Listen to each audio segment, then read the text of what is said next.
खरं तर संपूर्ण महाराष्ट्रात या ठिकाणी धुलवडीचा सण साजरा केला जातोय. रंगांची उधळण करून हा आनंद साजरा केला जातो. यात आता पुणे देखील मागे नाहीये, कारण पुण्यातील भोई प्रतिष्ठान यांनी या ठिकाणी धुलिवंदनाचं आयोजन केलं होतं आणि त्या ठिकाणी एका मोठ्या कार्यक्रमाचं देखील आयोजन करण्यात आलं होतं. या कार्यक्रमानंतर आता या ठिकाणी अनेक तरुणी या ठिकाणी चिखलाची होळी खेळताना आपल्याला पाहायला मिळतात. चिखलाची धुळवड या ठिकाणी खेळताना पाहायला मिळते. आपण त्यांचे संवाद साधूया. काय सांगशील मित्रा की या ठिकाणी तुम्ही होळी खेळता, अशा प्रकारे मातीत होळी खेळून रंगाचा उत्सव साजरा करतो? मातीत होणं खेळणं म्हणजे एक तर खूप म्हणजे ह्याची गोष्ट आहे, कारण आपण माणसं सगळी एकतर मातीतून आपण जन्मलो आणि शेवटी पण आपला मातीच होणार आहे.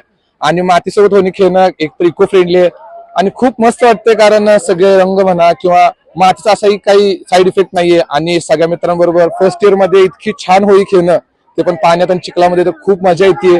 आणि हा एक्सपिरियन्स नावाचा आमच्यासाठी तो खूप मस्तच आहे, खूप छान आहे. खरं तर गावात तुम्ही अशा प्रकारे होळी खेळली जाते, पण शहरात पुण्यात येऊन अशा पद्धतीची गावाने खूप खेळला, पण ही आमच्यासाठी खूप अविस्मरणीय होळी झालेली. आमचं फर्स्ट इयर आहे, पहिलं वर्ष कॉलेजचा, आणि अशी होळी आम्ही अशात पहिल्यांदाच खेळली आणि खूप मजा आली.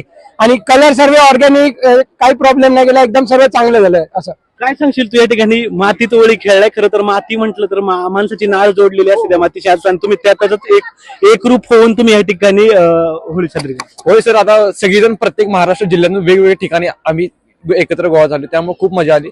आणि माती खेळणं म्हणजे हे खूप भारी वाटते, आणि सगळे कलर्स इको फ्रेंडली ते सगळे होते आणि खूप भारी वाटते सर. आपण जर पाहिलं या ठिकाणी, तर या ठिकाणी मातीतून एक आनंद मिळवण्याचा हा प्रयत्न आहे. धुलवडीचा सण या ठिकाणी अशाही पद्धतीने साजरा केला जात आहे. खर तर पुण्यात शिक्षणाच्या निमित्ताने अनेक तरुण हे ग्रामीण भागातून महाराष्ट्राच्या वेगवेगळ्या कोपऱ्यातून आलेले असतात, आणि या ठिकाणी ते येऊन आपली मातीची नाळ कुठेतरी जपण्याचा प्रयत्न, अशा प्रकारचा उत्सव साजरा करून जपल्याचं पाहायला मिळतंय. पुणे लोकसह मी प्रथमेश तांबे, पाहत राहा पुणे लोक.